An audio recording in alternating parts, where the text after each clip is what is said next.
Very good morning views. నమస్తే, నేను విజయ Chandrika. ABN breakfast news కి స్వాగతం. కత్తి పట్టుకుంటే కత్తికే బలవుతాడు, బాంబులు పట్టుకుంటే ఆ ఫ్యాక్షన్ లో ఆ బాంబుల్లోనే నాశనం అయిపోతాడు. ఇది జగమెరిగిన సత్యం, అందరికీ తెలిసిన విషయమే. అలాగే కుట్రలను నమ్ముకున్నాడు, కుట్రలకే బలైపోతాడు. ఆ కుట్రలు చేసి చేసి చేసి సర్వనాశనం అయిపోతాడు. ఇది నేటి సామెత, అనుమానమే లేదు ఇందులో. ఇదంతా ఎందుకు చెప్పాల్సి వస్తుందంటే, నిన్న బడ్జెట్ అనంతరం సీఎం గారు, ఏపీ సీఎం చంద్రబాబు నాయుడు గారు ప్రధానంగా టీడీఎల్పీ సమావేశం నిర్వహించారు. ఈ సమావేశం సందర్భంగా ఎమ్మెల్యేలకి, ఎంపీలకి, ఎమ్మెల్సీలకి దిశానిర్దేశం చేశారు. ప్రధానంగా జగన్మోహన్ రెడ్డి, ఆయన పార్టీ నాయకులు చేసేటువంటి కుట్రలని, కుట్ర సిద్ధాంతాలని అసలు ఎలా ఉంటాయి, ఎలా కనిపెట్టలేం కూడా కనీసం జరిగే విషయం, ఆ తర్వాత ఎంత నష్టం జరుగుతుంది, ఎలా జరిగింది ఇప్పటి వరకు, అవన్నీ కూడా పూర్తిగా ఆవిష్కరించారు వాళ్ళ ముందు. మనం జాగ్రత్తగా లేకపోతే చాలా చాలా ఇబ్బందులు వస్తాయి. 2019 సీన్ రిపీట్ అయినా కూడా ఆశ్చర్యపోవక్కర్లేదు. ఎందుకంటే జగన్మోహన్ రెడ్డి చేసేటువంటి కుట్రల వ్యవహారం కానీ, సోషల్ మీడియా వేదికగా ఒక ఆడే సైకలాజికల్ గేమ్ కానీ, ఇవన్నీ కూడా అసలు ఎవరూ కనిపెట్టలేము. ఇంకొక టైంలో ఆనాటి మనం ప్రభుత్వంలో 2014లో ఉన్నప్పుడు 19 వరకు ఇటువంటి కుట్రలు జరుగుతున్నాయి తెర వెనుక అనే విషయాన్ని కనీసం అప్పటి ఇంటెలిజెన్స్ కూడా కనీసం కనిపెట్టలేకపోయింది. కాబట్టి మనం అధికారంలో ఉన్నాం, ప్రజలు ఇంత అఖండ మెజారిటీ ఇచ్చేశారు, అంత అద్భుతంగా ఉంది, మనం అభివృద్ధి సంక్షేమం చేసుకుంటూ వెళ్ళిపోతున్నాం అంటే కుదరదు. అసలు ఏం జరుగుతుంది, ఎప్పటికప్పుడు క్షేత్రస్థాయిలో పరిస్థితులు తెలుసుకోండి, ప్రజలతో సంబంధ బాంధవ్యాలు పెంచుకుంటూ ఉండండి. జగన్మోహన్ రెడ్డి చేస్తున్నటువంటి ఫేక్ ప్రచారాలు గాని, కుట్రలను గాని సమర్థవంతంగా తిప్పికొట్టండి అంటూ కూడా ఎమ్మెల్యేలకి, ఎంపీలకి, ఎమ్మెల్సీలకి దిశానిర్దేశం చేశారు. ఈ సందర్భంగా జగన్మోహన్ రెడ్డి కుట్రలను ఆవిష్కరిస్తూ కొన్ని విషయాల్ని ప్రస్తావించారు. వాటిల్లో ఏంటంటే, కుట్రలకు చాలా అప్రమత్తంగా ఉండండి. ఆనాడు వైఎస్ వివేక హత్య కేసులో, సొంత బాబాయ్ హత్య కేసులో హత్య జరిగింది అని తెలిసినప్పటికీ కూడా అది గుండెపోటుగా ప్రచారం చేశారు. అలాగే 5 గంటలకి జగన్మోహన్ రెడ్డికి ఇలా జరిగిందని విషయం తెలిసినా కూడా అప్పుడు మేనిఫెస్టో రూపొందిస్తున్న టైంలో పైకెళ్ళి ఆయన నో మోర్ అని చెప్పిన విషయాన్ని అజయ్ కల్లాం ప్రస్తావించారు.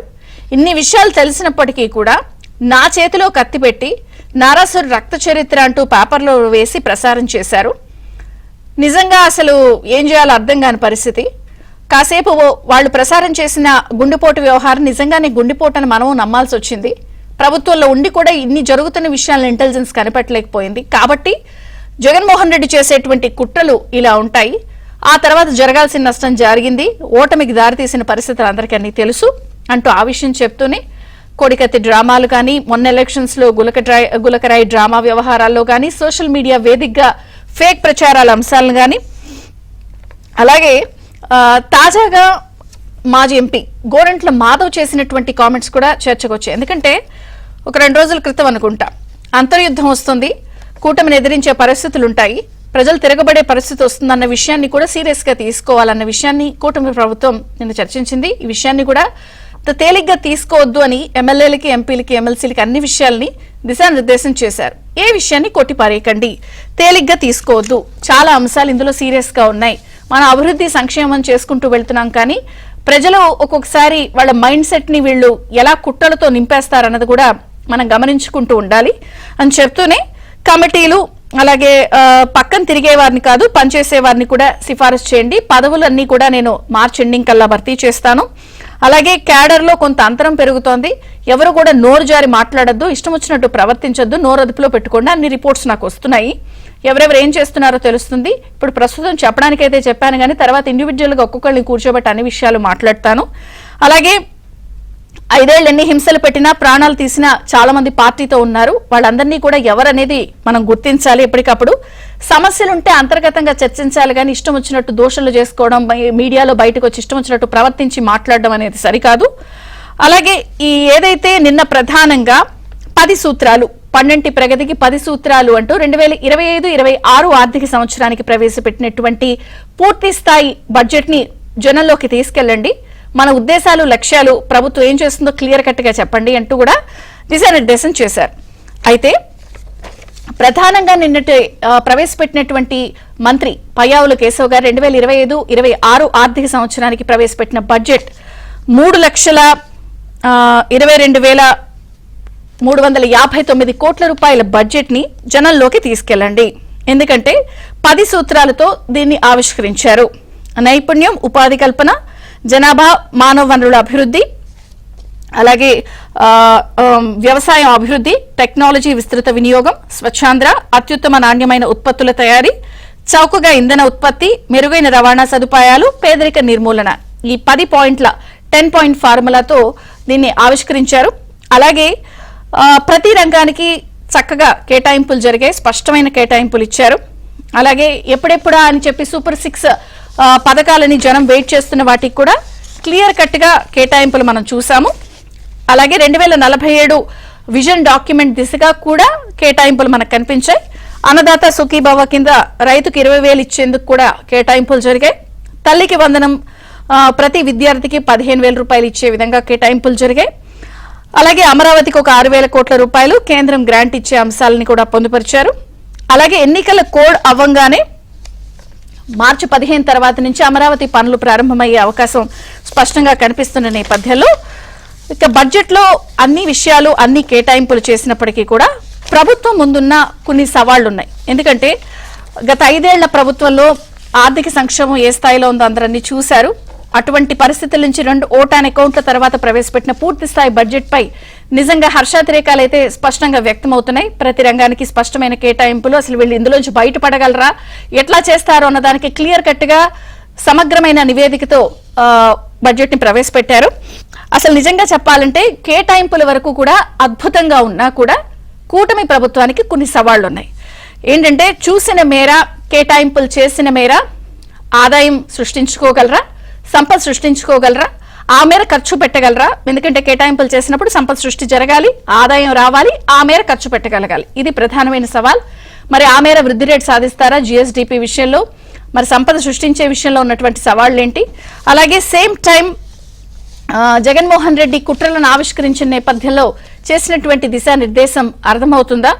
అన్ని రకాల అంశాలని కూడా, అంటే అటు బడ్జెట్ అంశంతో పాటు బాబు ఇచ్చినటువంటి స్వీట్ వార్నింగ్స్, అన్నేమో అభివృద్ధికి కలబోతక ఏపీ బడ్జెట్ అందరి మన్నలను అందుకోబోతోంది. మరొక పక్కన జగన్మోహన్ రెడ్డి చేస్తున్నటువంటి కుట్రలను కూడా ఎప్పటికప్పుడు తిప్పికొట్టాలన్న విషయాన్ని కూడా టీడీఎల్పీ మీటింగ్ లో చంద్రబాబు గారు చెప్పిన నేపథ్యంలో 2 అంశాలు కలిపి చర్చిద్దాం. మనతో పాటు జాయిన్ అయ్యారు పొలిటికల్ అనలిస్ట్ కిలా నాగార్జున గారు, టీడీపీ నుంచి సీనియర్ నాయకులు విజయభాస్కర్ గారు, జనసేన నుంచి స్పోక్స్ పర్సన్ వివేక్ బాబు గారు. అందరికీ స్వాగతం అండి.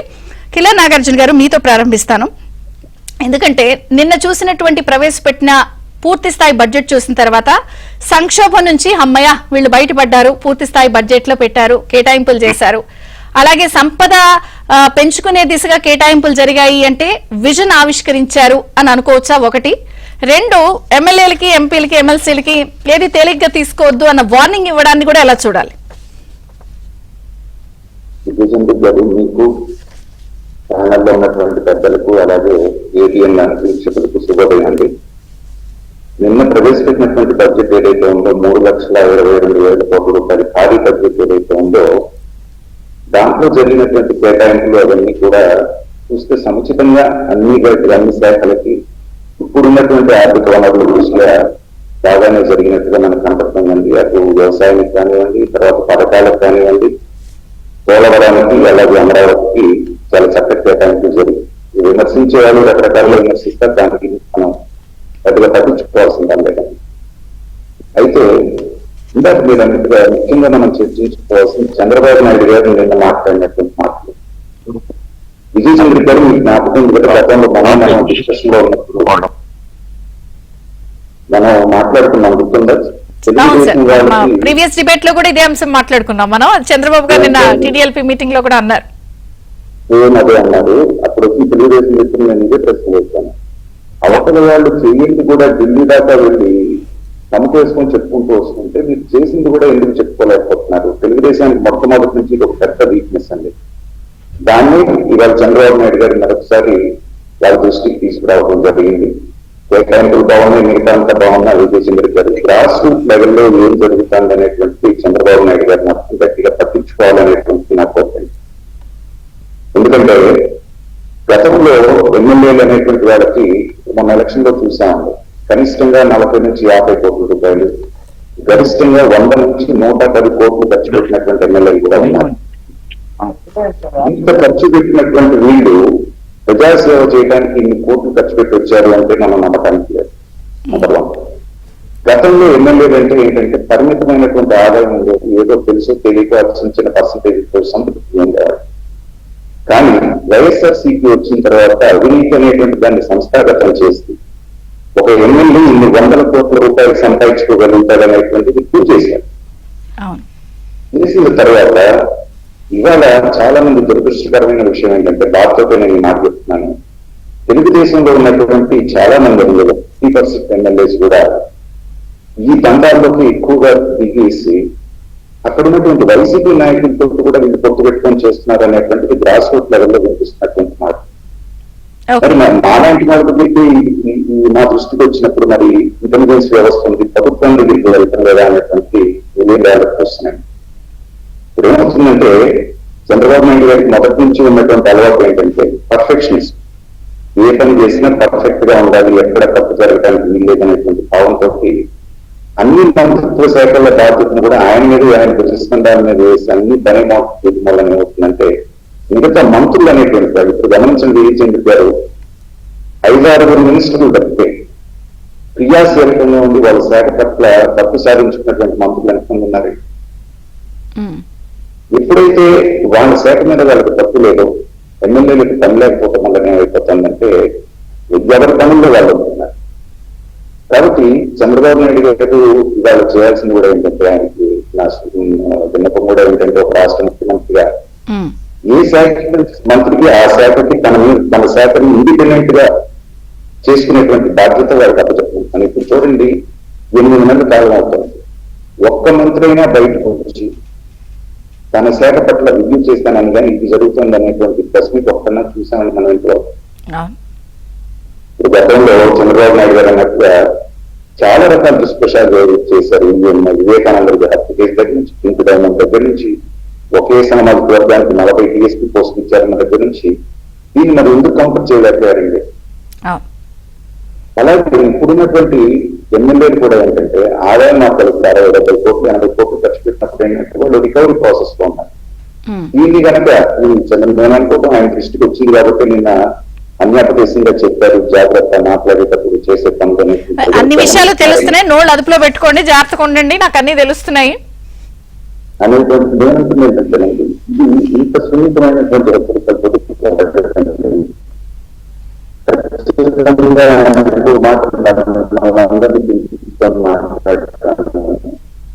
చంద్రబాబు నాయుడు గారు నిర్మోహమాటంగా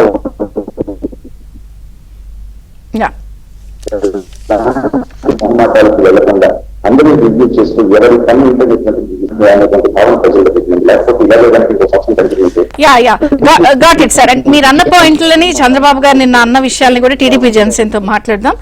టీడీపీ నుంచి విజయభాస్కర్ గారు ఉన్నారు. విజయభాస్కర్ గారు నమస్తే, బ్రేక్ఫాస్ట్ న్యూస్ కి స్వాగతం. సో మీరు రాష్ట్రంపై ఎంత కమిట్మెంట్ తో ఉన్నారు, ఎటువంటి అంశాలతో ఆదాయం పెంచుకుని ఎలా వెళ్లాలన్న విజన్ అయితే బడ్జెట్ ద్వారా ఆవిష్కరింపబడింది. జనరల్ గా నిన్న వైసీపీ వాళ్ళు ప్రెస్ మీట్లు అది కూడా మాజీ ఫైనాన్స్ మినిస్టర్ పెట్టిన దాంట్లో పొలిటికల్ గా చేశారు కానీ కామెంట్స్, బడ్జెట్ ని కామెంట్ చేయలేకపోయారు. సరే, ఇవి పక్కన పెడితే ఎందుకు చంద్రబాబు గారు టీడీఎల్పీ మీటింగ్ లో ఇంకా మీకు క్లాస్ పీకే పరిస్థితిని తెచ్చుకుంటున్నారు?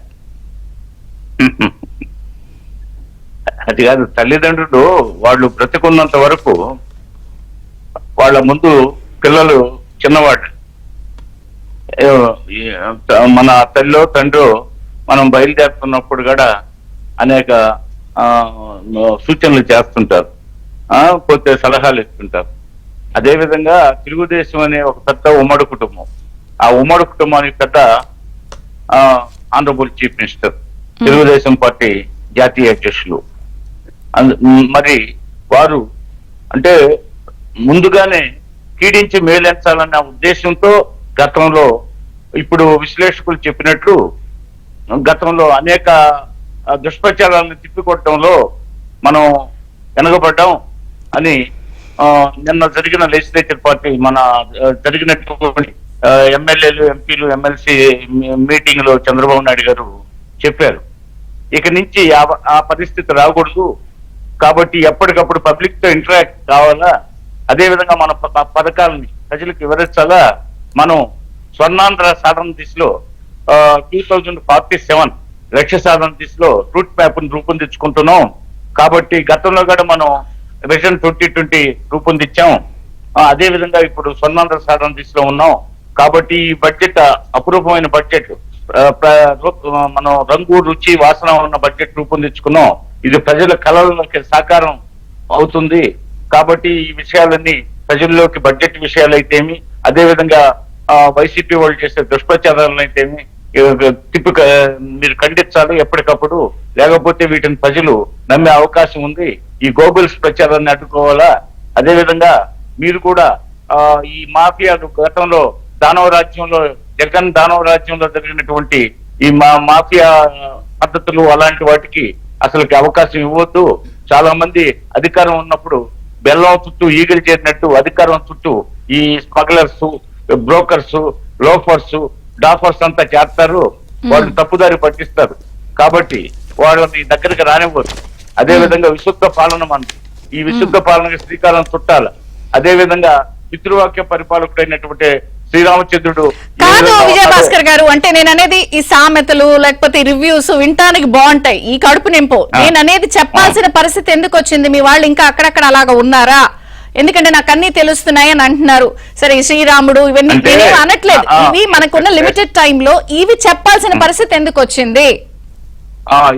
ఎందుకు వచ్చిందంటే ఇప్పుడు 43 సంవత్సరాలు అవుతుంది. రేపు మార్చి 23 తెలుగుదేశం పార్టీ పురుడు పోసుకొని. ఇందులో 43 సంవత్సరాల నుంచి పార్టీలో ఉన్నవాళ్ళు ఉన్నారు, ఏది శాసనసభ్యులుగా. అదే విధంగా మధ్యలో వచ్చిన వాళ్ళు ఉన్నారు, నిన్న మొన్న కొత్తగా వచ్చిన వాళ్ళు ఉన్నారు. కొత్తగా వచ్చిన వాళ్ళు, నిన్న మొన్న వచ్చిన వాళ్ళు పోతే మధ్యలో ఈ 4-5 సంవత్సరాల నాడు, 7-8 సంవత్సరాల నాడు వచ్చిన వాళ్ళకి కొంచెం ఇప్పుడు తెలుగుదేశం పార్టీ సంస్కృతిని, అదే విధంగా తెలుగుదేశం పార్టీ లక్ష్యాలను, ఆశయాల్ని నెరవేర్చడానికి వాళ్ళకి తెలియజెప్పడానికి తీసుకున్నటువంటి చర్య గాని నిన్న ఆయన ప్రసంగం. అంతేగాని వేరే ఉద్దేశంతో ఎమ్మెల్యేలను అనుమానించి కాదు, లేకపోతే ఎమ్మెల్యేలు తప్పుడు వైఖరితో ఉన్నారని కాదు. అలాంటి వాసనలు రాకూడదు. అలాంటి విషయాలు మనకు మన ముందుకి వస్తే మీడియా గాని ప్రతిపక్షం గాని ఊరుకోదు, గబ్బు పట్టిస్తారు. గతంలో జరిగిన పొరపాట్లకి జరగకూడదని చెప్పే ఉద్దేశంతోనే గాని వేరే ఉద్దేశంతో కాదు.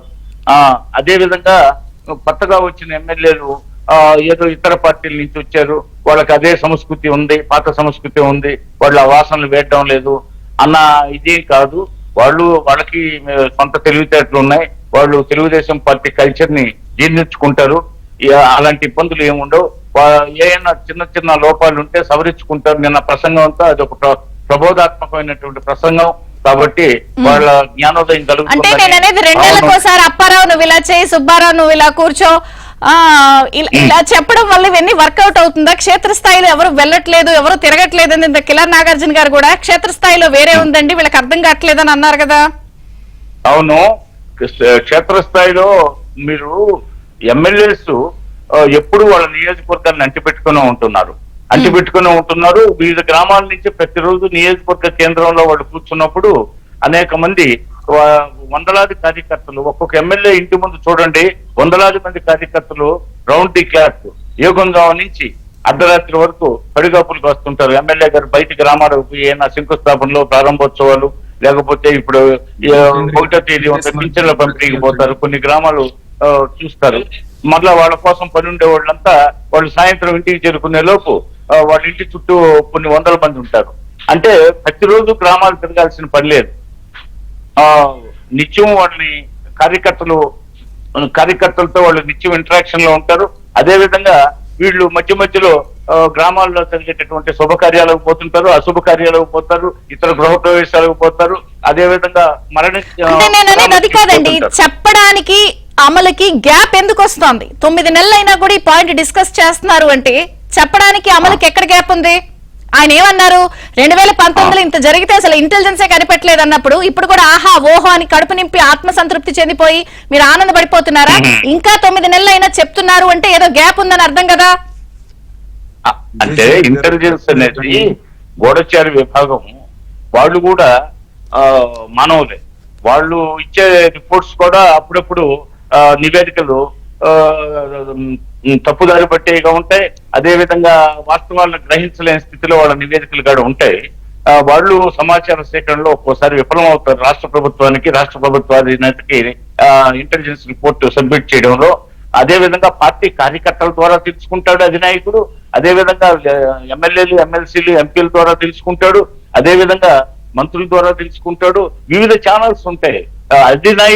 అధినాయకుడు సమాచారం ఎప్పటికప్పుడు తాజా సమాచారం తెలుసుకోవడానికి ఇప్పుడున్నటువంటి టెక్నాలజీలో చాలా సులభం. కాబట్టి గతంలో లాగా కాదు, ఇప్పుడు టెక్నాలజీ బాగా డెవలప్ అయింది కదా. డెవలప్ అయింది కాబట్టి సమాచారం ఉన్న గూగుల్ టేక్అవుట్ లతో పట్టుకుంటేనే మాకు తెలియదు బాబోయ్, మాకేం కనిపించట్లేదు, మా ఫోన్ మా దగ్గర లేదు, మాకేం తెలియదు, గుర్తు లేదని చెప్తున్నారు. మీరు ఇంకా దాన్ని సమర్థించుకునే ప్రయత్నం చేస్తారు. Point number 1. 2, ఒక నిమిషం పొలిటికల్ గా వాళ్ళు వచ్చి నిన్న అంటున్నారు. నిన్న కూడా మీరు బడ్జెట్ ప్రవేశపెట్టారండి. చంద్రబాబు గారు ఏమన్నారు? మనం అద్భుతంగా చేసాము, జనంలోకి తీసుకెళ్లి చెప్పండి అన్నారు. వాళ్ళందరూ వైసీపీ వాళ్ళు బయటకు వచ్చి ఏం చెప్తున్నారు? అబ్బెబ్బెబ్బే అసలు ఉన్న సంఖ్య కన్నా తక్కువ కేటాయింపులు చేశారు, లబ్ధిదారులను తగ్గించేస్తున్నారు అని అంటున్నారు. ఇది కదా కుట్రంటే. కుట్రలంటే కట్టించుకుని పోవరు, వేరేలాగా చేస్తారు. ఆ కుట్రలనే మీరు ఛేదించమని కదా ముఖ్యమంత్రి గారు అంటుంది. మీరు ఇప్పుడు నిన్నటి నుంచి చెప్తున్నారండి వాళ్ళు కేటాయింపులన్నీ తక్కువ చేశారు అంటే లబ్ధిదారులను తగ్గించబోతున్నారు అని చెప్పి ఒక బయటకు వదిలేస్తున్నారు ఇలాంటి సమాచారాన్ని. మీరేమంటున్నారు? అబ్బాయి లేదంటే తల్లి తండ్రి చెప్తా ఈ ఇంటానే బాగుంటాయి. విజయ్ చంద్ర గారు ప్రశ్న వేయచ్చండి తెలుగు. సార్ ఒక్క నిమిషం, విజయ్ భాస్కర్ గారు, నాగార్జున గారు చెప్పండి. విజయ్ భాస్కర్ గారికి ఒక చిన్న ఇది ఇద్దాం అనుకుంటున్నాను మేడం. ఇప్పుడు నేను రియల్ ఎస్టేట్ లో ఉన్నాను సార్. మీకు ఇంటెలిజెన్స్ మిగతా వేటితోటి పని లేదండి. మీరు ఎక్కడున్నా ఒక రియల్ ఎస్టేట్ ఆయన దగ్గర బాబు గ్రాస్ రూట్ లెవెల్లో ఏం జరుగుతుందంటే, ఒక వెంచర్ కి అప్రూవ్ ఇవ్వాలి అంటే ఎమ్మెల్యే గారు 2 లక్షలు అనేటువంటిది ఫిక్స్ చేశారు సార్ రేటు. అది ఉంటే గానీ రావట్లేదు అనేటువంటిది ఎవరైనా చెప్తున్నారండి. నేను అనేది ఏంటంటే సార్, మాలాంటి వాళ్ళం చెప్పేటువంటి ఇన్పుట్స్ ఏవైతే ఉన్నాయో తీసుకొని గ్రాస్ రూట్ లెవెల్లో విచారణ చేసుకోండి. అది నేను చెప్తాను. అంతా బాగుంది 2014-19 మధ్యలో సాటిస్ఫాక్షన్ లెవెల్స్ 80% ఉన్నాయి, 90% ఉన్నాయి అంటే మూలని మనం 2019లో గొప్ప పడ్డారు. అందుకని ఏంటంటే అవినీతి అనేటువంటిది వాళ్ళు అది కాకుండా ఇంకోటి ఏంటంటే ప్రమాదకరమైన విషయం, వీళ్ళు ఏకమైపోయారు. వాళ్ళ గవర్నమెంట్ లో ఎవరైతే చలాయించారో ఇవాళ కూడా వాళ్ళే వీళ్ళ దగ్గర చలాయిస్తున్నారు అనేటువంటి అనేక నియోజకవర్గాల్లో ఉన్నాయి. Common open secret. కాబట్టి దయచేసి ఇవన్నీ మీరు గమనించుకోకపోతే చంద్రబాబు నాయుడు గారు ఎంత చేసినా, ఎంత కష్టపడ్డా, మీరంతా ఎంత పోరాడినా. నేను నాగార్జున గారు పాయింట్ ఏకీభవిస్తాను. 9 నెలలైనా ఈ పాయింట్ రిపీటెడ్ గా చెప్తున్నారు అని అంటే, తండ్రి చెప్పాడు, తల్లి పిల్లల మీద అరిశారు, బాగుంటాయి వినటానికి. కానీ రియాలిటీని మీరు యాక్సెప్ట్ చేస్తున్నారా? 9 నెలలు అయిన తర్వాత వాల్ చేస్తున్నారా ఆయన ఇంకా అన్నదే ఇక్కడ మేజర్ పాయింట్. విజయభాస్కర్ గారు చెప్తే నేను జనసేన వర్షన్ తీసుకుంటాను. విజయభాస్కర్ గారు, మరి ఇప్పుడు నిన్న చెప్తున్నారు వాళ్ళు లబ్ధిదారులను సంఖ్య తగ్గించేయబోతున్నారు అని. ఇది కుట్రే కదా, కుట్ర కిందే వస్తుంది ఇది కూడా.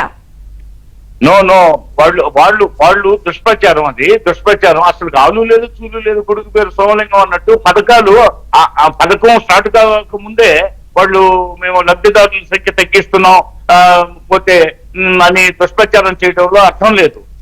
ఇప్పుడు వాళ్ళు ఎలాగో దుష్ప్రచారం చేస్తారు. వాళ్ళు ఎన్ని మంచి పనులు చేసినా కూడా మంచి మీరు చేస్తున్నారని చెప్పరు. వాళ్ళకి ఎంతసేపటికి అధికారం కోల్పోయామనే దుఃఖ తప్పితే రాష్ట్ర ప్రభుత్వం చేసే అసలు వచ్చి 8 నెలలు అయింది. ఈ 8 నెలల్లో బ్రహ్మాండంగా అద్భుతంగా పరుగులు పెట్టిస్తున్నాం అడ్మినిస్ట్రేషన్. పోతే కూటమి ప్రభుత్వం అద్భుతంగా చేస్తుందని చెప్పి ఇతర రాష్ట్రాల కూడా అంటున్నారు. ఇతర రాష్ట్రాలకు పోతే వాళ్ళు ఏమంటున్నారో అర్థమవుతుంది. అదే విధంగా విదేశాల్లో ఉండే తెలుగు వాళ్ళు ఫోన్ లో మాట్లాడినప్పుడు, ఇక్కడికి వచ్చినప్పుడు అసలుకి ఒక పాయింట్ చెప్పండి అండి. నిన్న చంద్రబాబు గారు ఒక రకమైనటువంటి ఆవేదనని వ్యక్తపరిచారు. వివేకానంద హత్య కేసులో నా చేతిలో కత్తి పెట్టి నేను పొడిసేశానని చెప్పి రాసేశాను. ఈ రోజు వరకు లీగల్ గా మీరు చర్యలు తీసుకున్నారా? ఇంత బాధించింది కదా అంశం. అది ఎన్నికల సమయం అయింది. ఆ ఎన్నికల సమయం ఇప్పుడండి ఇప్పుడు 9 నెలలు అయింది. అవును, వివేకానంద రెడ్డి అది సిబిఐ దర్యాప్తు చేస్తుంది. పోతే కోర్టులో ఉన్నాయి. పోతే అవన్నీ చట్టం తన పని తాను చేసుకుపోతుందని అది వాళ్ళు ఎవరు చేశారనేది కనిపెడతారు. మీ మీద నిందలేసిన విషయంలో మీరు పోరాడారా? పోరాటం చేయడం అంటే అది రోజు నిత్యం సభలు సమావేశాలు పెట్టి చేయాలంటే అది వీలయ్యే పని కాదు. ఈ రోజు అక్షరాస్యుల సంఖ్య పెరిగారు, పేపర్లు చదువుతున్నారు, సోషల్ మీడియా ఫాలో అవుతున్నారు, ఇప్పుడు ఎలక్ట్రానిక్ మీడియా ఫాలో అవుతున్నారు. జనం అంత పిచ్చి వాళ్ళు అయితే నిన్న మనకెందుకు అంత వాళ్ళు అవన్నీ అర్థం చేసుకునే కదా మనకంత విజయాన్ని అఖండ విజయాన్ని కట్టబెట్టింది. నిశ్శబ్ద విప్లవం వచ్చింది. పోతే జనం అంత తెలివి తక్కువ వాళ్ళు కాదు.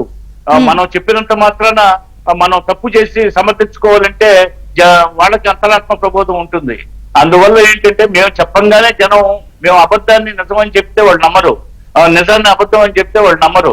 వాళ్ళ అంతరాత్మ ప్రబోధం అనేది ఒకటి ఉంటుంది. ఆ ప్రకారం ప్రజలు ఓటర్స్ నుంచి వివేక్ బాబు గారు ఉన్నారు. వివేక్ గారు నమస్తే, బ్రేక్ఫాస్ట్ న్యూస్ కి స్వాగతం. సో చాలా క్లియర్ కట్ గా 10 సూత్రాలు 2047 దిశగా తొలి అడుగు వేస్తూ మూలధనం వ్యయ కేటాయింపులు పెంచుతూ ఆదాయ వర్గాలు పెరగబోతున్నాయనే ఒక విజన్ ఆవిష్కరించారు మీ బడ్జెట్ తో. First of all hearty congratulations. So ఎలా సంక్షోభం నుంచి ఎలా బయటపడతారని చూసిన వాళ్ళకి బడ్జెట్ తో చాలా క్లియర్ గా సమాధానం చెప్పారు. అయితే కేటాయింపులు కూడా చాలా ప్రత్యేకంగా ఉన్నాయి. తెలుగు భాషకు కూడా కేటాయింపు చేశారు, వాళ్ళ కౌంటర్ మోదీ. సో ఒకటి బడ్జెట్ తో పాటు నిన్న చంద్రబాబు గారు ఇన్ని కుట్రల విషయాన్ని, కుట్ర సిద్ధాంతాన్ని ఆవిష్కరించారు. పవన్ కళ్యాణ్ గారు ఎప్పుడూ కూడా 15 ఏళ్ళు 20 ఏళ్ళు ఐక్యతా సిద్ధాంతాన్ని ఆయన చెప్తూ ఉంటే ఇక్కడ కుట్ర సిద్ధాంతాన్ని చంద్రబాబు గారు చెప్పారు. ఏం చెప్తారు బడ్జెట్ తో పాటు ఈ అంశం చెప్పండి. మేడం, ముందుగా మీకు ప్యానల్ సభ్యులకు అలాగే ఏబిఎన్ వీక్షకులందరికీ గుడ్ మార్నింగ్. బడ్జెట్ అంశాలకు వస్తే గత పాలకులకు సంబంధించిన బడ్జెట్ కేటాయింపులు ఒకలాగా, అలాగే ఆ బడ్జెట్ కేటాయింపులు చేసిన దాంట్లోని డబ్బుల్ని వారి సొంతానికి అంటే లైక్ రిషికొండ ఎస్టేట్ కావచ్చు, వాళ్ళ సర్వే రాళ్లకు కావచ్చు, వాళ్ళ బొమ్మలకు కావచ్చు, సరే వేరియస్ ఆస్పెక్ట్లకి వాళ్ళ సొంతానికి, వాళ్ళ పేరు ప్రఖ్యాతలకి అండ్ వాళ్ళ మీడియాకి కూడా ధన ప్రవాహాన్ని, ప్రజల డబ్బును ఆ విధంగా డైవర్ట్ చేయడం జరిగింది. అంటే పథకాలకు కేవలం బడ్జెట్ లో అంకెలు చూపించి ఆ పథకాల డబ్బులు వాళ్ళకు చెల్లించకుండా, ఇంకా చెబితే నమ్మరు, దాదాపు మనకు 30,000 కోట్ల రూపాయలు అంటే కేంద్రం ఇచ్చే వివిధ గ్రాంట్లకు సంబంధించినవి, లేకపోతే మన వివిధ పథకాలకు సంబంధించిన డబ్బులు పంపిస్తే వాటికి సంబంధించిన డాక్యుమెంట్స్ ఏవైతే ఉన్నాయో వాటిని మనము కేంద్రానికి సబ్మిట్ చేస్తే మిగతా బ్యాలెన్స్ అమౌంట్ రిలీజ్ చేస్తామని చెప్పినప్పటికీ కూడా వాటిని కూడా పంపించకోకుండా చేసిన ఘనత పోయిన గవర్నమెంట్. అంటే మనం మినిమం అంటే ఇప్పుడు ఏ పథకాలకు అయితే మనం ఈ రోజు పెట్టుకున్నామో, మీరు అన్నట్టు ఇందాక తెలుగు భాషకు సంబంధించిన నిధులు, సాంస్కృతిక కార్యక్రమాలకు సంబంధించిన నిధులు, ప్రతి అంశాలకి జలవనరులకు సంబంధించి 19,000 కోట్ల రూపాయలు ముఖ్యమైనది మనకు నీటిపారుదల రంగానికి సంబంధించినది. ఎందుకంటే ఒక్కసారి నీరుకు సంబంధించినది వ్యవసాయ రంగాన్ని బలోపేతం చేస్తే ఆటోమేటిక్ గా రిటర్న్స్ వస్తాయి. గత పాలకులకు సంబంధించిన విషయాలలో ఏది చూసుకున్నా కూడా అలాంటి విషయాలలో దారుణమైన మోసాన్ని చేశారు రాష్ట్ర ప్రజలు. అయితే బడ్జెట్ లో ఏదైతే కేటాయింపులు ఉంటాయో వాటికి అనుగుణంగానే మనం నిధుల ఖర్చులు అనేది చూపిస్తాం కాబట్టి ఖచ్చితంగా ఇది పారదర్శకంగా ప్రజలకు మేలు చేసే అంశంగా బడ్జెట్ కు సంబంధించిన అంశాలు చాలా ఉన్నాయి. చాలా అంటే మనం ఒక 1 అవర్ కూడా సరిపోదు, 2 అవర్స్ మాట్లాడుకున్నాం. నేను మీకు బ్రీఫ్ గా చెప్తున్నాను. ఇకపోతే రెండో సబ్జెక్ట్ వచ్చేసరికి మీరు చంద్రబాబు గారు ఎందుకు అలా మాట్లాడారు, కూటమి కలిసి ఉండాలని కళ్యాణ్ గారు పదే కోరుకుంటున్నారు. కళ్యాణ్ గారు కూడా ఎప్పుడు ఐక్యత, మేము 15 ఏళ్ళు ఉంటాము అని ఇంత స్పష్టంగా చెప్తున్న అంతర్యుద్ధం వస్తుంది, ఈ కూటమి నిలవదు అని ప్రతిపక్షాలు లేకపోతే స్వయం ప్రకటిత ప్రతిపక్షం వాళ్ళు ఎప్పుడు అంటూ ఉంటారు కదా మిమ్మల్ని. అలాగా ఎందుకు అనాల్సి వస్తుంది? నిన్న అంత అలర్ట్ చేశారు అంటే ఏదో జరిగింది. అంటే ఒకటి మేడం, ఇప్పుడు దానికి ఉదాహరణ కూడా చెప్తాను చూడండి. ఒక గవర్నమెంట్ దిగిపోవడానికి ఒక చిన్న ఘటన సరిపోతుంది, లేదా ఒక 2003 ఉదంతం అనుకుంటాను. ఎలక్షన్ ముందు రోజు ఉల్లిపాయల రేట్లు పెరిగాయి ఢిల్లీలో. ఒక్క రోజు ముందు ఉల్లిపాయ రేటు పెరిగితే 5 ఏళ్ల మంచి పరిపాలన కూడా పక్కన పెట్టి ఉల్లిపాయ రేటు పెరిగిందని గవర్నమెంట్ దించేశారు 2003 కాంగ్రెస్ గవర్నమెంట్. సో షీలా దీక్షిత్ గారు అనుకుంటా ఐ గెస్. సో ఒక చిన్న ఘటన కూడా మొత్తం 5 ఏళ్ల మంచి పరిపాలన కూడా పక్కన పెట్టేంతగా ప్రజలను ఇన్ఫ్లుయెన్స్ చేయగలుగుతుంది. దానికి ఉదాహరణ ఏంటంటే 2019 ఘటనే తీసుకోండి. నారాసుర రక్త చరిత్రని అసలు ఏమాత్రం సంబంధం లేకుండా మా బాబాయిని మేము చంపేసుకున్నామని వీళ్ళు చంపేసుకొని ఆయన చేతిలో కత్తి పెట్టి రాసిన ఆ ఘటన ప్రజలు నిజంగానే చేశారేమో, వీళ్ళు ఇంత దారుణమైన వాళ్ళ అనే ఒక నెగిటివిటీని నాడు టీడీపీకి జరిగిన నష్టంలో ప్రధానమైనది. అలాంటి ఘటనలు పునరావృతం కాకోకుండా మనం ఎంత ఐక్యతగా కలిసి ఉంటే వాళ్ళు కళ్ళు అంతగా కొడుతూ ఉంటాయి. ప్రతిపక్ష హోదా లేనటువంటి 11 సీట్లు కలిగిన వైసీపీ పాలనకు సంబంధించిన గత పాలనకు సంబంధించిన అధినేతగా ఆయన ప్రతి విషయాన్ని తన భూతద్దంలో చూస్తూ తన మీడియా ద్వారా విష ప్రచారాన్ని, తన సోషల్ మీడియా ద్వారా, తన యూట్యూబ్ 400 అకౌంట్ల ద్వారా విష ప్రచారాన్ని చిమ్మే అవకాశం ఉంటుంది. దాన్ని పదే పదే ప్రజల్లోకి ఎక్కించడం ద్వారా ఏమైనా జరగచ్చు, చెడు సాంప్రదాయాలకు వాళ్ళకి అలవాటు కాబట్టి సొంత తల్లిని చెల్లిని ఇగ్నోర్ చేసి ఈరోజు రోడ్ల మీద ఉండి సాక్షాత్తు ట్రిబ్యునల్ ద్వారా వాళ్ళు గొడవలకు సంబంధించిన వీళ్ళు మన వాళ్ళ పవర్ రిలేటెడ్ జరుగుతున్న లీగల్ ఇష్యూస్ కు సంబంధించినది తల్లిని సైతం కోర్టుకు లాగి తల్లి నిన్న ఇచ్చిన స్టేట్మెంట్ ప్రకారం చూస్తే కొడుకు ఎంత తప్పు చేస్తున్నాడో, ఏ తల్లి తన కొడుకు తప్పు చేస్తున్నాడో ఒప్పుకోదు, కానీ వాళ్ళ తల్లి రోజు ఒప్పుకోవాల్సి వస్తుంది. ఎందుకు? కూతురికి అన్యాయం చేస్తున్నాడు, అక్కడ జరుగుతున్న తప్పు అని సాక్షాత్తు తల్లి చెల్లెలు ఎండార్స్ చేస్తున్నారు, జగన్ నువ్వు తప్పు చేస్తున్నావని. సో కానీ బయటకు వచ్చేదేంటి? జగన్ చాలా మంచివాడు, తల్లే చెల్లె తప్పు చేశారు అనే కోణంలో వాళ్ళ మీడియా ప్రొజెక్ట్ చేస్తుంది ఈ రోజు. అంటే అంత దారుణంగా కూడా వాళ్ళ అబద్ధాలను చొప్పించగలరు అనేది నేను చెప్తున్నాను. సో అలాంటి ఘటనలు జరిగితే ప్రజలు ఇన్ఫ్లుయెన్స్ అవకాశం ఉంది. కాబట్టి మీరు ఎమ్మెల్యేలు, ఎమ్మెల్సీలు, మంత్రులు ప్రతి దశలోనూ ప్రెస్ మీట్లు పెట్టండి, నిజాలను నిర్భయంగా చెప్పండి.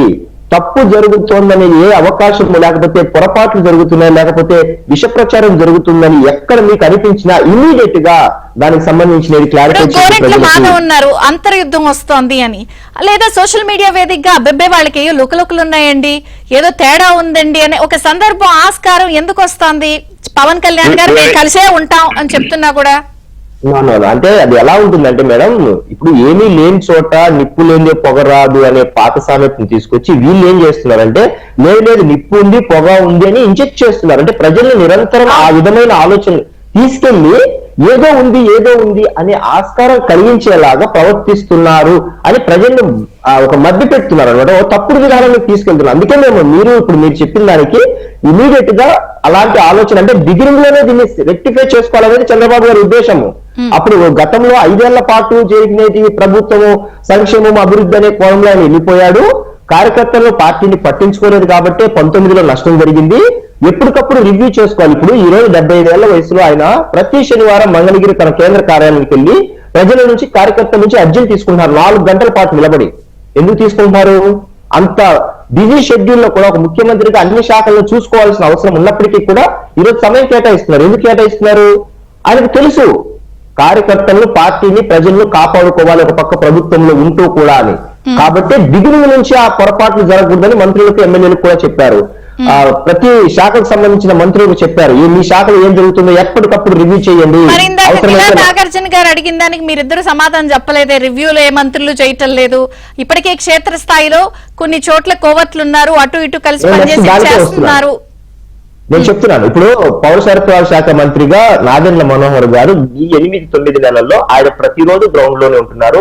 ఎంత బియ్యం పట్టుకుంటున్నారు, విశాఖకు సంబంధించి, తూర్పుగోదావరికి సంబంధించిన, గుంటూరుకు సంబంధించిన ఇండియన్ హాస్పిటల్స్ వెళ్ళి అక్కడ ఎలా జరుగుతున్నాయి సరఫరాలకు సంబంధించిన ప్రతి ఇన్సిడెంట్ లో ఆయన ప్రతిరోజు ఆయన రివ్యూ చేస్తున్నారు, గ్రౌండ్ లో పనిచేస్తున్నారు. అలాగే అన్ని శాఖలకు సంబంధించిన వాళ్ళు కొన్ని శాఖల వాళ్ళు రివ్యూ చేస్తున్నారు కానీ బయటకు చెప్పడం లేదు. అదే చెప్పారు నేను చంద్రబాబు గారు, మీరు చేస్తున్న రివ్యూలు కూడా ఎప్పటికప్పుడు ప్రజల ముందర ఉంచండి అన్నారు. అది ఇంపార్టెంట్ విషయం అన్నమాట. మీరు చేస్తున్నారు కానీ అది బయటికి రావట్లేదు. కాబట్టి ఎప్పటికప్పుడు మీరు రివ్యూ చేయండి. నిన్న అన్నా క్యాంటీన్ కూడా ప్రతి ఒక్కరు ఖచ్చితంగా వారానికి ఒకసారి సందర్శించండి అన్నారు. అంటే వీటికి కేటాయింపులు మనం 1000 కోట్లలో చేస్తున్నాం ప్రజలకి. ఆ 1000 కోట్లు చేస్తున్నప్పుడు ప్రజలకు మనం ఇంత ఖర్చు పెడుతున్నాము. ఇప్పుడు 33,000 కోట్లు 36,000 కోట్ల సంవత్సరానికి పెన్షన్ రూపంలో వృద్ధులకు ఇస్తున్నాము సామాజిక భద్రత కోణంలో. ఆ పెన్షన్ 36,000 కోట్లు అంటే చిన్న విషయం కాదు. అయినప్పటికీ కూడా వాటికి మనం కరెక్ట్ గా ఇస్తున్నాము. మీరు సమయానికి 1వ తారీఖు 10 గంటలకు పూర్తయ్యే లోపల 90% పెన్షన్లు అందజేస్తున్నాము. ఎందుకు అందజేస్తున్నాము? అదొక గౌరవం వాళ్ళకి. పెద్దలుగా వృద్ధులుగా ఉన్న వాళ్ళందరికీ మనం పెన్షన్లు అందిస్తున్నాం. ఇది ఒక భద్రతతో కూడిన గౌరవాన్ని ప్రభుత్వం ఇస్తుందని ఒక కోణాన్ని ప్రజలకు చెప్పాలి. అది మనము అలా చెప్పినప్పుడు ప్రజలకు ఏం జరుగుతుందంటే అవును ప్రభుత్వం మాకు తోడుగా ఉంది, అండగా ఉంది అనే ఒక కోణాన్ని వెళ్తుంది. సో మనం ఇంత డబ్బులు ఖర్చు పెట్టినా కూడా ప్రతిపక్షంగా లేని అంటే ఇప్పుడు ఇవన్నీ కేటాయింపులు కాబట్టి వచ్చిన ఆదాయాన్ని ఖర్చు చేయాలి. అయితే మీరు 33,000 కోట్ల రెవెన్యూ లోటు 79,000 కోట్ల ద్రవ్య లోటు చూపించారు. ఎలా పూడుస్తారు? సంఖ్య తగ్గించేస్తున్నారు, బాబాయ్ మీకు స్కీములు ఇవ్వరని చూపిస్తున్నారు. No, no, no. ఇప్పుడు గతంలో అయితే గిన ఇప్పుడు ఈయన కేటాయింపులు సాక్షాత్తు ప్రభుత్వ భవనాలనే ప్రభుత్వానికి తాకట్టు పెట్టడం అనేది ఈ దేశ 78 ఏళ్ల స్వాతంత్ర చరిత్రలో ఏ రాష్ట్రం కూడా చేయలేదు. ఆ యొక్క దారుణమైన పరిస్థితిని ఆయన తీసుకొచ్చాడు, ఆ కొత్త సాంప్రదాయాన్ని తెరతీశాడు. సో అలాంటి డబ్బులు నాశనం చేసి తన పబ్లిసిటీకి వాడిన వ్యక్తి ద్రవ్యలోటుకు సంబంధించి కానీ రెవెన్యూ లోటుకు సంబంధించి కానీ కేంద్ర ప్రభుత్వం అండ తీసుకుంటున్నాం ప్రతి దశలో. అలాగే బడ్జెట్ కేటాయింపులు ఇచ్చిన ప్రతి పథకాన్ని మనం ఖచ్చితంగా డబుల్ ఇంజిన్ సర్కారుగా మనం ప్రజలకు ఖచ్చితంగా ఒక రోజు అటు ఇటు అయినా కూడా ఖచ్చితంగా ఇప్పుడు మేము అనుకున్నట్టు డిఎస్సి రేపు జూన్ కల్లా వాళ్ళు డైరెక్ట్ గా స్కూళ్ళలో టీచర్లు డైరెక్ట్ గా కూర్చునే ఏర్పాటు చేస్తున్నాము. ఒక వారం 10 రోజుల్లో నోటిఫికేషన్ రిలీజ్ చేయబోతున్నారు. అలాగే నెక్స్ట్ వస్తున్న అకాడమిక్ ఇయర్ కి సంబంధించిన పిల్లలకు సంబంధించిన ఏదైతే తల్లికి వందనం కార్యక్రమాలు, సో ప్రతి ఒక్కటి కేటాయింపులు జరుగుతాయి, చేస్తాము. అన్ని హామీలను నిలబెట్టుకునే దిశగా కేంద్ర సహకారం కూడా తీసుకున్నాం. పోలవరం అనుకున్నాము, రైల్వే జోన్ అనుకున్నాము, ఎలా వస్తున్నాయి పోర్ట్లు అనుకున్నాము, ఎలా వస్తుంది హైడ్రో ప్లాంట్ ఒకటి మనం అనకాపల్లిలో అనుకున్నాము, ఎలా వస్తుంది. సో ప్రతి ఒక్కటి కూడా మనము అనుకున్నట్టు ఇంప్లిమెంట్ చేయగలిగితే 5 ఏళ్ల లోపల ఉద్యోగ కల్పన జరుగుతుంది. అలాగే ఏదైతే రెవెన్యూ లోటుకు సంబంధించినది, ద్రవ్య లోటుకు సంబంధించినది కూడా ఖచ్చితంగా మనం వాటిని పూర్తి చేసి పూరించగలమనే ఒక నమ్మకాన్ని మనము కేంద్ర ప్రభుత్వం సహకారం కూడా తీసుకొని మనం పూర్తి చేయగలుగుతాము. సాగునీటి రంగానికి పోలవరం పూర్తి అయితే ఖచ్చితంగా మనం 2027కు పూర్తి చేసుకోగలిగితే డబుల్ ఇంజిన్ సర్కార్ తో అక్కడి నుంచి డబ్బులు తీసుకొచ్చి అమరావతి, పోలవరం, ఈ సంక్షేమం, అభివృద్ధి, 2 కళ్ళు, 47 ఇవన్నీ చెప్తూ క్షేత్రస్థాయిలో ఆ గ్యాప్ ని ఎక్కడో మిస్ అవుతున్నారు అని అనేది కదా ఇప్పుడు జాగ్రత్తగా ఉండాలన్నది చర్చ. మీరేమంటున్నారు? కుట్రలకి జాగ్రత్తగా ఉండడం వేరు, చేసిన కుట్రలపై చర్యలు తీసుకోవడం వేరు. Point number 1. 2, జగన్మోహన్ రెడ్డి గారు పరిపాలన కన్నా రాజకీయాన్ని ఎక్కువ చేశారు. మీరు పరిపాలనే చేసుకుంటూ వెళ్తూ ఉంటే రాజకీయంగా జరుగుతున్న నష్టాన్ని మీరు ఇలా సంతృప్తి పడతారా? వాళ్ళు సాయం చేస్తున్నారు, వీళ్ళు డబ్బులు ఇస్తున్నారు, అంతా బాగుంది, ఇంటెలిజెన్స్ ఫెయిల్ అయిందని ఆయన అన్నారు. లేదు అంటే ఇంటెలిజెన్స్ గతంలో ఆయన ఉన్నప్పుడు 2014-19 మధ్య పార్టీల ఆలోచన ఎలా ఉంది? మీరు 3 పార్టీలు కదా. చెప్తున్నాను మేడం. ఇప్పుడు మా అధినేతకు సంబంధించినది పూర్తి స్థాయి సహకారము చంద్రబాబు గారి కూటమి గవర్నమెంట్ కు ఎట్టి పరిస్థితుల్లో కూడా వెనకడు వేసేది లేదు. 10-15 ఏళ్ల పాటు కలిసి ఉండాలనేది ఒక కృతనిశ్చయంగా పనిచేస్తున్నారు.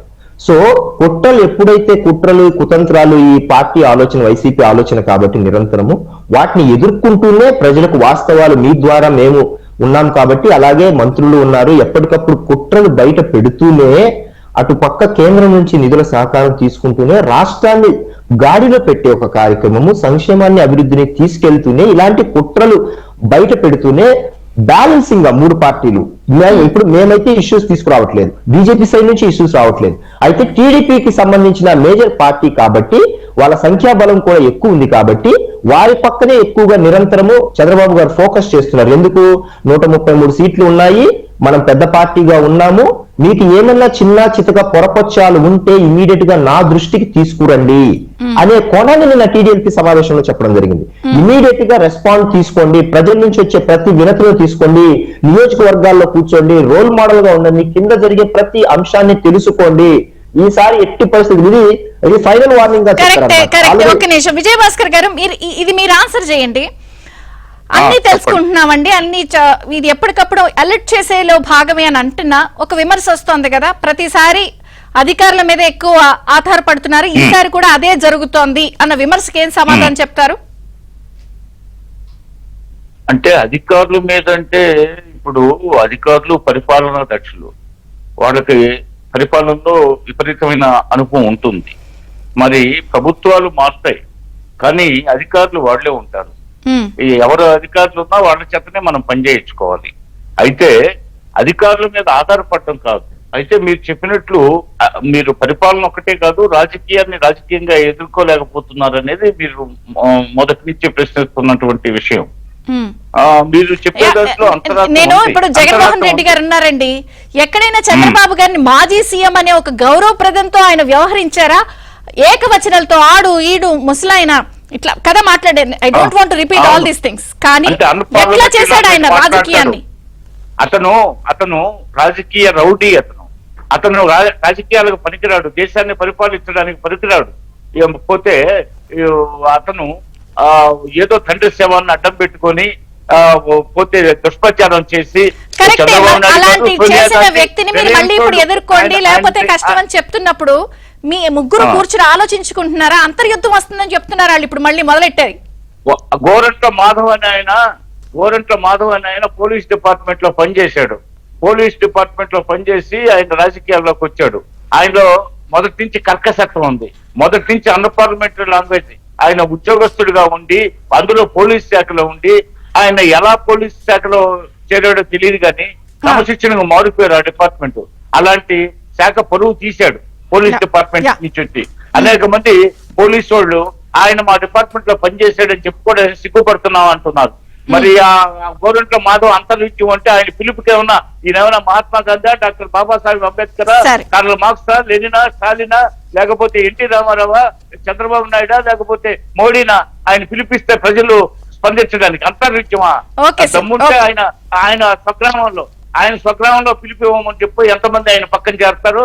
పోతే రిలయన్స్ వాళ్ళు చంపేశారని చెప్పి జగన్ దుష్ప్రచారం చేశాడు. వాళ్ళ నాన్న సోనియా గాంధీ రిలయన్స్ వాళ్ళు చంద్రబాబు నాయుడు గారిని ముగ్గురు ముద్దాయిలు చేస్తూ అదే అంటున్నారు కదా. మీకు అర్థమయ్యేటట్టు ఉంటుందా? కుట్ర అంటేనే మీకు అర్థం అవుతుందా? ఇంటి ఎక్కడన్నా అది కుట్ర అంటేనే అర్థం కాదు. అర్జున్ గారు, రెండు పార్టీస్ వర్షన్స్ విన్నారు. నిన్న బడ్జెట్ చూస్తే ఈ ఏడాది నుంచి తల్లికి వదనం, చక్కగా ప్రాజెక్టుల కేటాయింపులు, ఆరోగ్యానికి భరోసా ఇచ్చారు, 25 లక్షల రూపాయల బీమా, అన్నదాత సుఖీభవ, బడుగులకు గృహవరం. అంటే అన్ని చేస్తున్నా కూడా వీళ్ళు జనంలో చెప్పింది రీచ్ అవ్వట్లేదు అన్నది మీరు ఓపెనింగ్ నుంచి చెప్తున్నారు. రెండు, జగన్మోహన్ రెడ్డి రూపాయి ఇస్తే 10 రూపాయలు పబ్లిసిటీ, నేను నొక్కా. ఈయన తీసుకెళ్లడానికి లేకుండా చెప్పింది వినండిరా అంటేనేమో మాకు అన్ని తెలుసు, అన్ని ఎప్పటికప్పుడు రిపోర్ట్లు వస్తున్నాయని వీళ్ళిద్దరూ చాలా కాన్ఫిడెంట్ గా చెప్తున్నారు. అయినా ప్రతి 2 నెలలకు ఒకసారి రివ్యూల్లో చంద్రబాబు గారు ఇదే పాయింట్ చెప్తూ ఉంటారు. అంటే చెప్పింది వీళ్ళు వినట్లేదా, ఎక్కట్లేదా, ఎందుకు చెప్పాల్సి వస్తుంది? ఇక్కడ విజయచంద్ర గారు, మనకి 2014 నుంచి చూస్తూ ఉంటే అసలు ఈ వైఎస్ఆర్సీపీ అనేది పుట్టినలే కుట్రలు, కుతంత్రాలు, అబద్ధాలు అనేటువంటి పునాది మీద పుట్టినటువంటి పార్టీ అండి.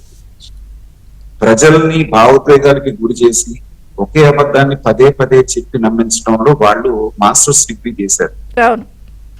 సో చెప్పింది వాళ్ళని కౌంటర్ చేయడంలో తెలుగుదేశం వాళ్ళు ఇంకా ఎల్కేజీ యూకేజీలోనే ఉన్నారు అనేటువంటిది నా భావన.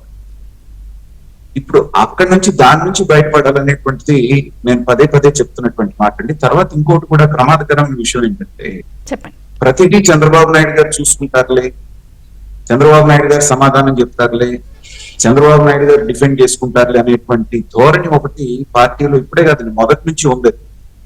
అన్ని ఆయన భుజాల మీద వేసుకొని అన్ని ఆయన కౌంటర్ చేసుకుంటూ కూర్చుంటే అది జరిగేటువంటి పని కాదండి. ఇందాక మిత్రులు చెప్పినట్టుగా దాదాపుగా కొన్ని 100 అకౌంట్స్ వాళ్ళు క్రియేట్ చేసుకొని విషయం తగ్గటానికి రెడీగా ఉన్నటువంటి సమయంలో మంత్రులు అనేటువంటి వాళ్ళు, ఎమ్మెల్యేలు అనేటువంటి వాళ్ళు గుర్తుపెట్టుకోవాల్సిన ఇదేంటంటే 164 సీట్ల భారీ మెజారిటీ మీకు ఇచ్చి వాళ్ళ ఆకాంక్షల్ని ప్రజలు మీకు తెలియజేశారు. మాకు ఇది కాదు కావాల్సింది, చాలా ఎక్స్పెక్ట్ చేస్తున్నాం మీ నుంచి అనేటువంటిది. దాన్ని స్ఫూర్తిగా తీసుకొని అనుక్షణం అది గుర్తుపెట్టుకొని అందరూ పని చేసినప్పుడు మాత్రమే వాళ్ళని మళ్ళీ అధికారంలోకి రాకుండా చేయగలుగుతారు. కానీ పొరపాటున గనక మీరు ఏమాత్రం ఏమరపాటుగా ఉన్నా లేకపోతే నిర్లక్ష్యం వహించినా మళ్ళీ గనక వాళ్ళు వచ్చారు అంటే మీ 3 పార్టీలకి తర్వాత రాష్ట్రానికి కూడా భవిష్యత్తు లేకుండా పోయేటువంటి అవకాశం కనబడుతుందండి. అందుకనే చంద్రబాబు నాయుడు గారు తనకున్న అనుభవంతో అది గమనించారు కాబట్టి పదే ఇండైరెక్ట్ గా చెప్తున్నాను. నేను అది కూడా ఖండిస్తున్నాను. ఇండైరెక్ట్ గా చెప్తే లాభం లేదు. స్పెసిఫిక్ గా మీకు రిపోర్ట్స్ ఎవరి మీద అయితే ఉన్నాయో, ఎవరైతే నిర్లిప్తంగా ఉన్నారో, ఎవరైతే అవతల పార్టీ వారితో లోపాయికారి ఒప్పందాలు చేసుకున్నారో మీకు రిపోర్ట్ ఖచ్చితంగా వస్తుంది. మాలాంటి వాడికి తెలిసినప్పుడు మీకు ఎందుకు తెలియదు? వాళ్ళని పిలిచి గట్టిగా వార్నింగ్ ఇవ్వకపోతే, ఇప్పుడే కనుక కరెక్ట్ చేయకపోతే మాత్రం ముందు చాలా ప్రమాదాన్ని ఎదుర్కొనే అవకాశం ఉందండి. ప్రజలు మీ మీద పెట్టుకున్నటువంటి నమ్మకాన్ని వమ్ము చేస్తే మాత్రం చరిత్ర కూడా మిమ్మల్ని క్షమించేటువంటి అవకాశం లేదు. కాబట్టి అందరూ ఆ స్ఫూర్తితోటి దీంతో పనిచేయాలనేటువంటిది నా భావన. వివేక్ గారు వాళ్ళు ఇస్తాను సార్. విజయభాస్కర్ గారు ఒక్కసారి. వివేక్ గారు, స్థానిక లోకల్ బాడీ ఎన్నికలు సమీపిస్తున్నాయి. ఈ టైంలో బడ్జెట్ అన్ని కూడా చక్కగా అనౌన్స్ చేశారు, వెళ్తున్నాయి. లోపాకారి ఒప్పందాలు జరుగుతున్నాయండి అని ఎవరెవరికో తెలుస్తున్నాయి, కానీ మీకు అంతా బాగుందని ఎలా అనిపిస్తుంది? అంటే ఇందాక చెప్పినట్టు మేడం, లోపాయికారి ఒప్పందాలు అంటూ ఒక అనుమానాన్ని రేకెత్తిస్తే ఇప్పుడు ఏమవుతుంది? ఆ ఫీలర్ లో ఒక భయంతో ప్రభుత్వంలో ఎక్కడో చోట లోటుపాట్లు తప్పులు చేస్తారనే ఒక కోణాన్ని చెప్తారు. లేదు లేదండి, చంద్రబాబు గారు చెక్ ముందు చేసుకోండి. జరుగుతున్న మాట వాస్తవం సార్. మీ మాట కట్టొస్తున్నాను, క్షమించాలి. మీరు ఆ భ్రమలో ఉండొద్దండి. వాళ్ళు ఏదో ప్రచారం చేస్తున్నారనే అదే చెప్తున్నాను, నేను చెప్తున్నాను. గ్రాస్ రూట్ లెవెల్లో చూసి చెప్తున్నాను మీకు. చెప్తున్నాను. ఇప్పుడు గతంలో తాలూకు ఒకవేళ అలాంటి కథలే జరిగితే గతంలో లాగా చంద్రబాబు గారు ఈసారి అలాంటి పొరపాట్లు చేయరంటున్నాను. గతంలో లాగా అలాంటి ఆలోచనలతో ఎంతసేపు ఉన్న ప్రభుత్వంలో ఉన్న ప్రభుత్వ విషయాల పట్ల ప్రజలకు చేసుకుంటూ వెళ్ళారు. కానీ ఈసారి అలాంటి పొరపాట్లు జరిగితే తప్పకుండా ఒక పక్క ఆయన ఒక సెకండ్ టీం ఒకటి రన్ చేస్తున్నారు బ్యాక్గ్రౌండ్ లో. ఆయనకు ఎప్పటికప్పుడు నివేదికలు అందుతున్నాయి. కొందరిని హెచ్చరించారు కూడా ఆల్రెడీ. అలాంటి పొరపాట్లు అంటే ప్రభుత్వ పరంగా ఉన్నప్పుడు మీరు ఎలాంటి పనులు చేయాలి, పార్టీ పరంగా ఉన్నప్పుడు ఎలాంటి పనులు చేయాలి. అలాగే ఒకవేళ మీరు అంత తేలిక లేదు అని ఎలా కొట్టుపారేస్తున్నారు? ఆంధ్రజ్యోతి సంస్థల ఎండి వేమూరు రాధాకృష్ణ గారు ఆయన కొత్త పలుకులో కార్యకర్తను అడిగినా కూడా ఏం జరుగుతుందో తెలుస్తుంది అబ్బాయి అని రాశారు. అదే చెప్తున్నాను. అలాంటి ఘటనలకు సంబంధించినవి తప్పకుండా రివ్యూ చేస్తున్నారు. మీరు అన్నట్లు జరిగిన కొన్ని ఘటనలు ఆయన దృష్టికి వచ్చాయి. అండ్ ఈవెన్ మా అధినేత కూడా మాకు తీవ్రమైన హెచ్చరికలు చేశారు. బికాజ్ పార్టీలకు మధ్య ప్రభుత్వాలకు మధ్య ఒక స్పష్టమైన గీతను గీశారు. అలాంటి ఎట్టి పరిస్థితుల్లో ఆయన ఒప్పుకోరు. కాబట్టి ప్రభుత్వంలో ఉన్నప్పుడు ఈ 5 ఏళ్ల పాటు అందరం బాధ్యతగా ఉండాల్సిందే, చాలా జాగ్రత్తగా ఒళ్ళు దగ్గర పెట్టుకుని పనిచేయాలనే సంకేతాన్ని ఆల్రెడీ ఇవ్వడం జరిగింది మేడం. అలాంటి ఎట్టి పరిస్థితుల్లో జరగనివ్వరు.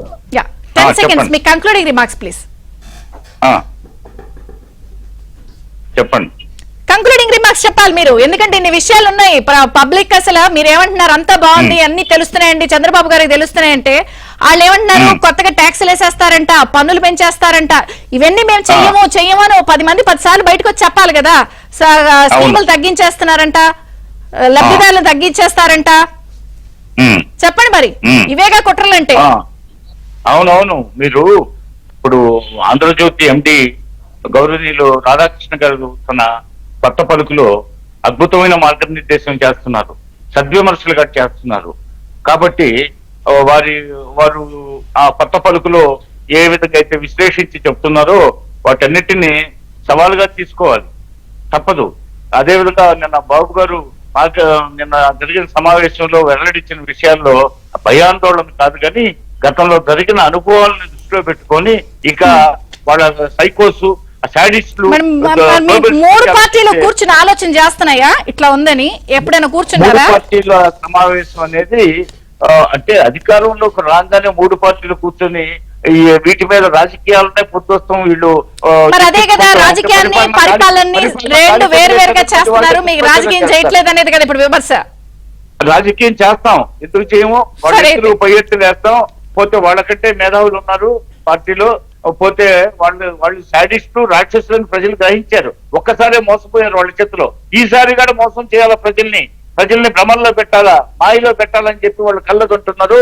వాటన్నిటిని తిప్పుకోవడానికి తెలుగుదేశం పార్టీ సిద్ధంగా ఉంది. 5 సంవత్సరాల మంచి పాలన ఇచ్చిన ఉల్లిపాయల రేట్లు పెరిగినాయని ఢిల్లీలో దించేశారని మీరే చెప్తున్నారు. ఇవన్నీ మీ వివేక్ గారు ఇంకా కూర్చున్నప్పుడు చెప్పారు.